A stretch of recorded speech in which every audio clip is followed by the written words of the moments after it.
Every morning at our house on Wyndham Court started the same way. And, for 9 years, I thought that was the most beautiful thing in the world. The coffee maker kicked on at 6:15 on its own. I'd programmed it years ago, and by the time I came downstairs in my robe, the whole kitchen smelled like something warm and steady and permanent. Scott would already be dressed, his dark hair still damp, sitting at the kitchen island scrolling through his email. He'd look up when he heard me on the stairs. He always looked up. He'd say something small, something ordinary. "Morning, Elle. Or you're going to want the good creamer today, I checked the weather." And I would pour my coffee and sit across from him and think, this is it. This is exactly what I wanted. I was 34 years old and I ran my own interior design firm out of Atlanta. Elise Monroe Design had been my project since I was 26. I'd built it from a rented desk in a shared co-working space in Midtown to a 15-person studio in Buckhead. We worked with real estate developers, luxury hotel brands, private residential clients from Savannah to Nashville. I had hired every single one of my employees myself. I knew my business the way you know a song you've sung 1,000 times. Every beat, every word, every place where your voice goes a little unsteady. Scott was an architect. A good one, genuinely. He had talent and a clean eye for structure, and when we met at a mutual friend's dinner party 9 years ago, he made me laugh harder than I had in months. After we married, I connected him with Harold Devlin, one of my longest-standing developer clients, whose projects always needed a reliable architecture firm. That introduction changed Scott's career. He went from a mid-size firm doing strip mall retrofits to leading the exterior design on a 12-story mixed-use development in Midtown. He knew I had opened that door. He thanked me for it, often. I think that was the part I held on to too long. The gratitude. The look of it on his face when he said it. The first sign was so small, I almost talked myself out of noticing it. His phone stopped living on the kitchen counter. It used to sit there face up between us during dinner, lighting up with group texts about college football, or a notification from his fantasy sports app. That was just Scott, casual, open, a little scattered. Then one Thursday in January, I noticed it was face down. The next night, gone entirely. When I asked if he'd left it in the car, he said he'd put it on the charger in the bedroom, which was fine, which was completely fine. Except then it came to the dinner table face down every night after that. I work with details for a living. Color saturation, shadow direction, the millimeter gap between a tile and a baseboard. I notice things. I told myself I was projecting, that I was too deep in a stressful project deadline, and reading signals that weren't there. I told myself a lot of things. He started staying late on Tuesdays and Thursdays. At first it was occasional, then a pattern. He'd text around 4 in the afternoon. Running behind, don't wait on dinner. I'd say okay. I'd eat something small by myself and work until he got home. He usually came in around 9:10 sometimes, smelling like takeout. He'd apologize. He'd kiss my temple. I'd ask about his day and he'd give me an outline. Difficult client, revised schematics, the project manager changing requirements at the last minute. Reasonable things. Architect things. One night in February, I hugged him when he came in and caught something underneath the takeout smell. Floral. Sweet in a young way, not sophisticated, not layered. Something you'd buy at Ulta for $12. I still wore the same Chanel I'd worn for years. This was not my scent. I kept my voice light. I asked if someone had spilled something on him. He said there'd been a birthday happy hour in the office conference room. It got a little crowded. He pulled away gently to drop his bag, and I stood in the entryway for a moment longer than I should have. I went to bed before him that night. I lay in the dark, and I thought about the phone, and the late nights, and the floral perfume, and I made myself a very deliberate choice. I would not become the woman who spirals. I would find out what was real before I said a word. 3 weeks later, I was sitting at my desk at the studio, going through credit card statements. Routine, end of the month, when I found a charge I didn't recognize. Lou's Atlanta Hotel, $312. A Tuesday night in late January. I called the card's concierge line. The charge was for a room, one night, a king suite. Scott and I hadn't stayed at the Lou's together in over a year. I'd been home that Tuesday.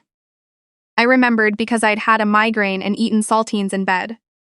When he got home that evening, I waited until we were in the kitchen and then I mentioned it casually.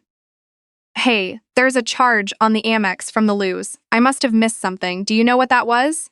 He didn't miss a beat. He said they'd rented a block of rooms for out-of-town clients who came in for the week. That the firm sometimes runs it through different cards, that his project manager must have used his card number by mistake, that he'd get reimbursed. He said it with the ease of someone who has rehearsed it until it sounds like breathing. I said, "Of course, yeah, that makes sense." I smiled. I said I just wanted to make sure. He believed that I believed him. That was important. I needed him to believe that. The next morning, I went to my car to grab my client portfolio from the back seat, and I noticed the glove box was slightly open.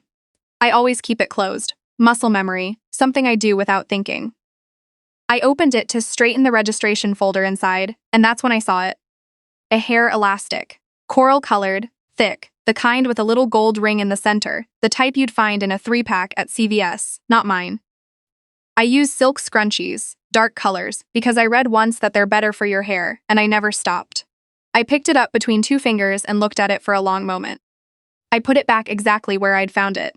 I closed the glove box. I went inside and called Monica. Monica has been my closest friend since college. She's practical and loyal, and she doesn't dramatize. I told her what I'd found: the phone, the late nights, the perfume, the hotel charge, the hair elastic. She was quiet on her end until I finished. Then she said, "What do you need from me?" I asked her to look up a name, Brianna, at Scott's architecture firm. She called me back in 20 minutes. There was a Brianna Kessler, 24, listed as a junior architectural assistant at Scott's firm. Her Instagram was semi-public. Recent posts: a brunch with friends, a concert, a weekend in the mountains. Blue Ridge, Georgia. 3 weeks ago, the photos showed a cabin with a wraparound porch and a fire pit, a mug of coffee on a wooden railing, a pair of hiking boots by the door. No one else in the photos. But she'd tagged the rental property. I recognized the listing style. I pulled up Scott's American Express statement, the one linked to my account, where I'd added him as an authorized user 4 years ago. There it was, a Varbo charge. $387, the same weekend. I took screenshots of everything. I emailed them to a personal account Scott didn't know about. Then I called my attorney, Denise, and made an appointment for the following Tuesday.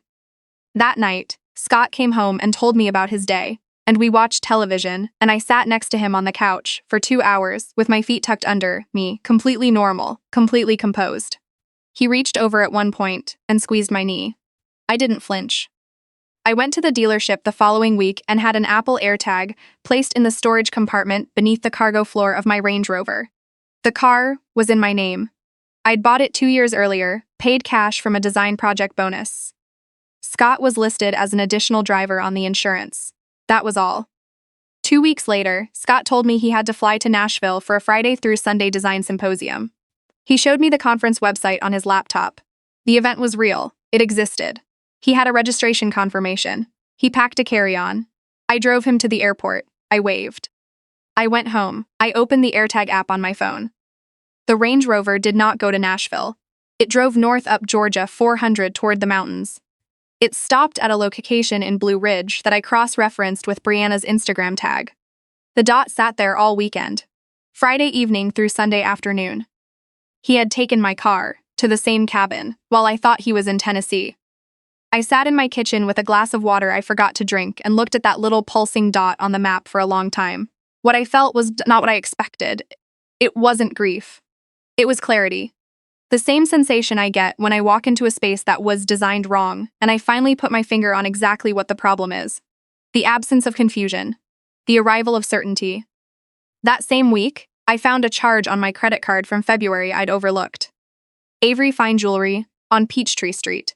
$1,820. I'd assumed it was something for Scott's mother's birthday. I'd never thought to ask. I called the jewelry store and told the woman on the phone that a purchase had been made on my account, and I needed to confirm the delivery details. She looked it up, a gold pendant necklace with a diamond inset, scheduled to ship to Scott's work address the following Friday, Attention S. Monroe. I asked her to reroute the delivery to my home office. She said she'd update the order right away. That evening, I was reading in bed when Scott went out onto the back patio, supposedly to check on the sprinklers at 10 o'clock at night. I've lived in Georgia my entire adult life. Nobody checks sprinklers at 10 o'clock at night. I put in my AirPods and opened an app on my phone, a small recorder I'd placed near the patio door earlier in the week. Georgia is a one-party consent state. I'd looked that up. I heard Scott say, She never checks the card statements until the end of the month. We've got at least 2 weeks. A pause. Then a younger voice, higher, slightly whiny. I just wish we didn't have to keep hiding everything. And Scott's laugh. Low, easy, comfortable, the laugh I'd lived beside for 9 years. She's always buried in some project. That's the whole point. I set my book on the nightstand. My hands were completely steady. I had a major client presentation in 8 days. The Devlin Center. Harold's new mixed-use development in Midtown. My firm was the interior design contractor. The architecture firm on the project. Scott's firm. He was the lead on the exterior. We'd been working in parallel for months, professional, everything appropriately compartmentalized. I called Harold the next morning. Harold Devlin is 61 years old and has been in Atlanta real estate for 30 years. He is not a sentimental man, but he is a fair one, and he trusts me because I have never once wasted his time or his money. I told him I'd discovered a conflict of interest involving the lead architect and that I needed to attend the presentation as an unannounced quality review. I told him I couldn't give him details until I was in the room. He was quiet for about 4 seconds. Then he said, "I'll see you there, Elise." The velvet jewelry box arrived at my home office on Wednesday. I didn't open it. I put it in my handbag. The presentation was at 10 in the morning. I arrived at 9:45. Harold met me at the elevator, introduced me to the room as a consulting advisor. I sat at the side of the conference table and opened my laptop. Scott arrived at 9:58. He came through the door ahead of Brianna, who was carrying his portfolio binder and a tray of coffees the way an assistant does. When he saw me at the table, his face went through 4 different things in about a second and a half. I watched all 4 of them. I said, "Hey." Harold asked me to sit in. I smiled the way I smile at a vendor who's late on delivery, measured, professional, entirely unamused. "Hope that's okay." He said, "Yeah, of course," in a voice I almost didn't recognize. The presentation ran 40 minutes. Brianna sat at the far end of the table and refilled coffees and handed Scott pages when he reached for them. She was pretty in the way that very young women often are, uncomplicated, unearned. I watched her look at Scott twice and then away. I watched Scott not look at me. Halfway through the exterior design segment, I raised my hand. Harold nodded. "I need to share something before we move forward," I said. I kept my voice at the same register I'd used to discuss paint samples. I turned my laptop to face the room and connected to the display screen. The first slide was the Luz Hotel charge. The second was the Verbo confirmation. 2 guests, Scott Monroe and Brianna Kessler, King Bed, Blue Ridge, Georgia. The third was a screenshot of Brianna's Instagram post from the same weekend. The cabin porch, the coffee mug on the railing, the hiking boots by the door. The fourth was my credit card statement with the Avery Fine Jewelry charge highlighted. These transactions, I said, were made on my personal American Express account, without my knowledge, by my husband. For this woman, I did not raise my voice. I gestured once, calmly, toward Brianna's end of the table. The room had the particular silence of people deciding whether to breathe. Brianna said, "That's not," and stopped. I reached into my handbag and placed the velvet jewelry box on the conference table. I slid it toward her. The necklace was supposed to be delivered to Scott's office. I had it rerouted to my home. I looked at her without blinking. "You can have it." She didn't touch it. I turned to Scott. He was gripping the edge of the table with both hands. "I'm going to need my car keys back," I said. "Elise." "The keys, Scott." He put them on the table. I picked them up and put them in my jacket pocket. I looked at Harold. "I'm withdrawing my firm from this project effective today. I'll send you contacts for 3 qualified design firms by end of business tomorrow. I'm sorry for the disruption." I closed my laptop. "Thank you for your time, Harold." I walked out of the conference room, down the elevator, and through the lobby into the October air. I didn't rush. I walked the way I always walk, like I know exactly where I'm going. By 4 o'clock that afternoon, Scott had been served divorce papers at his office. My attorney had filed that morning. By 6, a locksmith had rekeyed every exterior door on our house on Wyndham Court. The house was in my name. I'd bought it 2 years before we married. Scott's name had never been on the deed. He called at 7:15. I watched his name light up my screen and let it ring to voicemail. He texted at 7:30, "Can we please just talk?" I can explain. I read it. I put my phone face down. I made myself a bowl of soup and watched something on television that I couldn't tell you the plot of now if you asked me. He and Brianna spent that night at a Motel 6 off I-285 in Smyrna. The joint credit card I'd frozen that morning had left Scott with a personal visa, a shrinking balance, and a clearer picture of exactly what his life had actually been built on. 7 weeks later, Scott was quietly removed from the Devlin Center project by his firm's principal. I never called anyone. Harold's project manager had been in that room. These things have their own momentum when the truth is that visible. The divorce was finalized in 9 months. I kept the house, the Range Rover, and the business, all of which had been mine before he arrived in my life. The prenuptial agreement we'd signed, which Scott had called a formality, and signed without reading closely, was very clear on all 3 points. He left with his personal savings, his furniture, and a legal debt to my attorneys representing approximately 4 months of his salary. 2.5 years have passed since the morning I changed the locks. My firm opened a second studio in Charlotte in the spring.